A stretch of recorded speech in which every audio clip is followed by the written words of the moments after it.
E eu, que durante tantas vezes fui acusado de não ter um diploma superior, ganho como meu primeiro diploma o diploma de presidente da República do meu país. Lula, antes de alcançar a presidência, enfrentou 3 derrotas consecutivas nas eleições de 1989, 1994 e 1998. Para reverter essa trajetória, ele mudou sua estratégia e decidiu formar uma aliança com o empresário político mineiro José Alencar.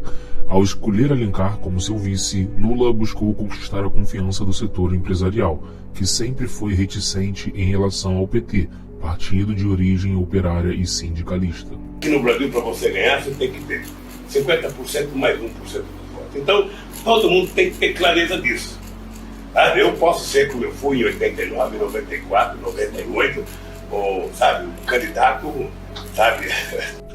Essa estratégia foi crucial, pois trouxe uma sensação de segurança ao mercado e atraiu um grande número de empresários para apoiar a campanha.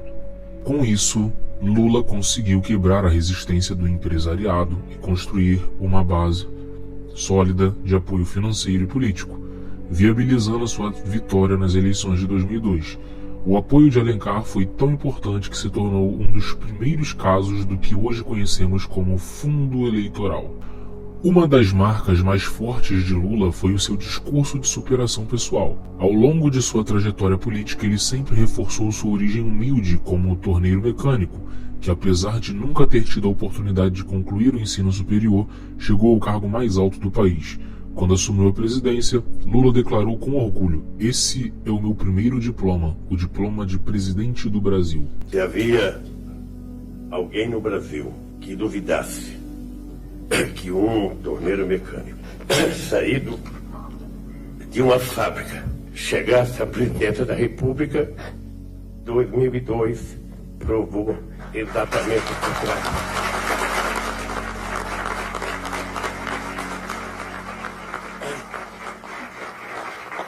E eu, que durante tantas vezes fui acusado de não ter um diploma superior, ganho como meu primeiro diploma o diploma de presidente da República do meu país.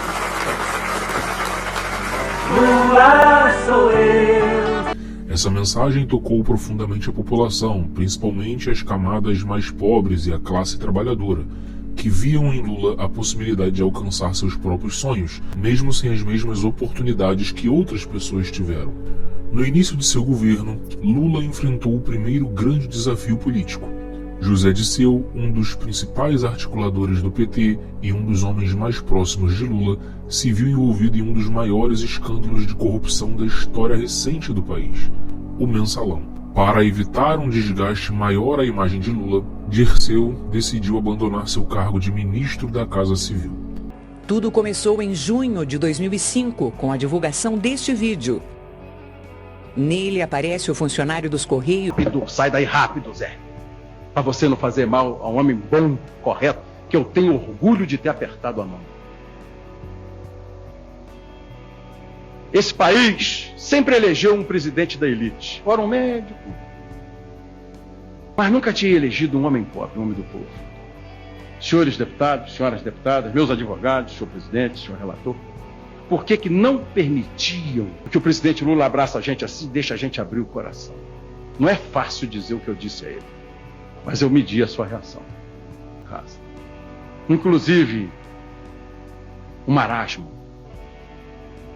Não organizei, não sou chefe, jamais permitiria compra de voto e pagamento de parlamentares. Tratei de todos os assuntos com Vossa Excelência. Apesar da sua renúncia, o escândalo continuou a se desdobrar e em 2005, José Disseu foi cassado pelo Congresso Nacional. Este episódio abalou a credibilidade do governo e representou o primeiro grande teste político de Lula na presidência. O Brasil enfrentou um dos momentos mais tensos de sua história no setor aéreo, quando, em setembro de 2006, o voo 1907 da Gol colidiu com um jato executivo e caiu na Amazônia, deixando 154 mortos. O acidente expôs a fragilidade da infraestrutura e da gestão do tráfego aéreo brasileiro. A partir desse momento, o país mergulhou em um caos aéreo que durou mais de um ano, com atrasos, cancelamentos e falta de controle nas operações aeroportuárias. O ápice dessa crise culminou com a queda do ministro da Defesa, Waldir Pires, que não conseguiu controlar a situação. Em meio a esse cenário, a então ministra do Turismo, Marta Suplicy, ao ser questionada sobre o que diria aos turistas que enfrentavam esses transtornos, deu a infame declaração: "Relaxe e goza".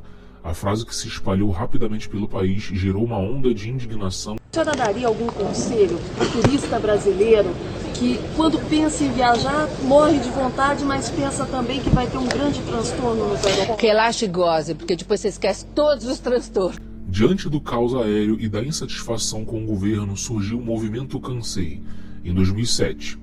Esse movimento, que contou com a adesão de artistas, empresários e a classe média alta, tinha como objetivo protestar contra a corrupção, a falta de competência do governo e os problemas enfrentados pelo Brasil na época. Embora o movimento não tenha ganhado grande força política, ele evidenciou a crescente divisão entre os que apoiavam e os que eram contra o governo do PT. Em 2007, a Petrobras anunciou a descoberta do pré-sal, uma das maiores reservas de petróleo do mundo, localizada em águas profundas do litoral brasileiro. Essa descoberta foi vista como uma oportunidade de ouro para o Brasil, que poderia finalmente alcançar a autossuficiência em petróleo e impulsionar seu desenvolvimento econômico. Quando a crise financeira global de 2008 atingiu os mercados, Lula se destacou por sua postura confiante e discurso firme. Ele declarou que a crise, que teve origem nos Estados Unidos, era uma marolinha para o Brasil, graças às reservas do pré-sal e às políticas de fortalecimento do mercado interno. E foram me comunicar que tinham encontrado um tal de pré-sal. E me levaram um documento cheio de rabisco, que eu não entendia coisíssima nenhuma, mas como eu confiava neles, eu fui para casa com aquele documento e contei para Marisa: olha, isso aqui é uma descoberta que a Petrobras fez. Teve um tal de Estrela que foi no meu gabinete e disse que há 160 milhões de anos o continente africano e o continente sul-americano se separaram, e nessa separação do continente africano e nesta separação do continente africano e do continente sul-americano, exatamente numa parte próxima ao estado do Espírito Santo, ao Rio de Janeiro, São Paulo, até chegar perto da Bahia, foi descoberto a uma profundidade de aproximadamente 5 a 6 mil metros de profundidade, um petróleo que nós chamamos de pré-sal. É uma crise muito diferente das anteriores. Não surgiu num país emergente ou na periferia do sistema. Ao contrário, nasceu e explodiu no coração do mundo desenvolvido. Mais precisamente, nos Estados Unidos e na Europa. Esta crise, que afeta todo mundo, foi provocada pela falta de controle do sistema financeiro nos países mais ricos. Em vez de cumprirem seu papel na economia, financiando o setor produtivo, os bancos viraram um grande cassino. A jogatina foi longe, mas um dia a conta chegou. O Brasil, de fato, resistiu relativamente bem à crise e Lula foi reconhecido internacionalmente por sua liderança nesse período. A trajetória de Lula como presidente é marcada por vitórias, desafios e momentos de tensão que moldaram o Brasil contemporâneo. Sua ascensão ao poder e capacidade de superar adversidades e sua habilidade de se comunicar com o povo brasileiro fizeram dele uma figura única na história política do país. Mas, como vimos, sua jornada também esteve repleta de polêmicas e crises que deixaram marcas profundas na sociedade brasileira. Agora, olhando para o cenário atual, é importante refletir sobre o que foi prometido por Lula e o que realmente se cumpriu ao longo do tempo. Será que as promessas de transformação, ética e crescimento econômico se mantiveram firmes até hoje? Porque mesmo com tantos avanços naquela época, o Brasil ainda enfrenta problemas como corrupção, desigualdade e dificuldades econômicas. Será que a aliança de Lula com setores empresariais e políticos realmente trouxe benefícios duradouros para o país ou apenas perpetuou um sistema de interesses e privilégios? O discurso de superação pessoal de Lula ainda é válido como símbolo de esperança ou se tornou apenas uma estratégia para conquistar o poder? Até que ponto o pré-sal, tão celebrado na época, realmente trouxe o desenvolvimento prometido para o Brasil? E por que o país não conseguiu transformar essa riqueza em uma melhora significativa para a população? Por que o Brasil, apesar de suas riquezas e potencial, continua sofrendo com crises e desafios que parecem não ter fim? E, finalmente, a postura de Lula durante os momentos de crise foi um exemplo de liderança ou apenas uma forma de contornar problemas e manter a imagem de seu governo? Essas perguntas nos ajudam a entender que, muitas vezes, o que é dito na política nem sempre se traduz em ações concretas. Quem sou eu? Sou alguém que cansou. Siga para mais verdades.